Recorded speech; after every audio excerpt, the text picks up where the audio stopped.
দেখেছো সয়াবিন দি, সর্ষে বৌদি আমাদেরকে কিভাবে ইগনোর করে, যেন মাটিতে পাই পড়ে না ওর। তাই তো দেখছি। শুনলাম পেঁচোর সাথে খুব পিরিত জমেছে ওর এই শীতে।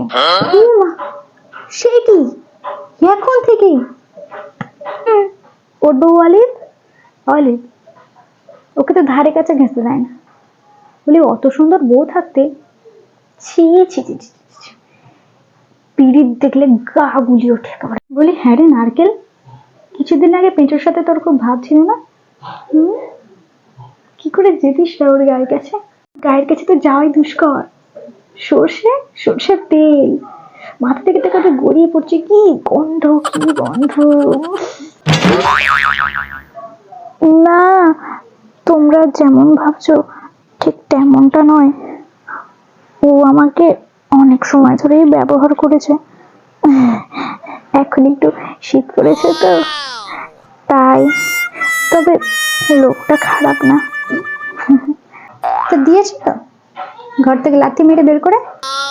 তা তোর ঘর দখল করবে না? শীত পড়লেই তো জমে যাস। আর সর্ষেকেও বলিহারি।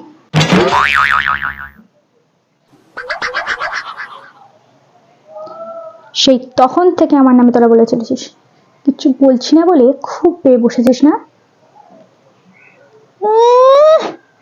রাইস ব্যান্ড তোর পেডিগ্রি আমি জানি না ভেবেছিস? খুশের ভিতর থেকে কি করে যে তেল বার হয় বুঝি না বাপু। সব ভেজাল, সব ভেজাল। আর সয়াবিন, সয়াবিন কদিন হলো রে? কদিন হলো তুই এ বাড়িতে এসেছিস? দুটো তরকারিতে তোকে লাগে বলে মাথা কিনে নিয়েছিস না? Hello guys, how are you? ওই এলো আর একজন, জল ভারী করতে এসেছে। বের হয়েছিস কেন? বের হয়েছিস কেন? যা ঢুকে পড়, ঢুকে পড়। মুখ ঢাকাবি না, বার হবি না একদম। মাসে তো দুদিন বার হোস, একাদশীর দিনগুলোতে। আর বেশি ঘ্যাম। সেই কবে থেকে একা আমি এই বাড়িটাকে সামলে চলেছি। এই পুরো পরিবারের দায়িত্ব আমার। তোদের বুলি শুনতে হবে আমাকে, তোদের বুলি। আমার পরিবারে থাকতে গেলে আমার কথা মতো চলবি। আমার কথা মতো চলবি। এখন যা, যা দেখি সব।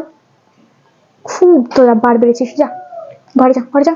আর নারকেল, সে কবে থেকে আমরা এই বাড়িতে দুজনে মিলে একসাথে এসেছিলাম, কত ভালো বন্ধু ছিলাম আমরা।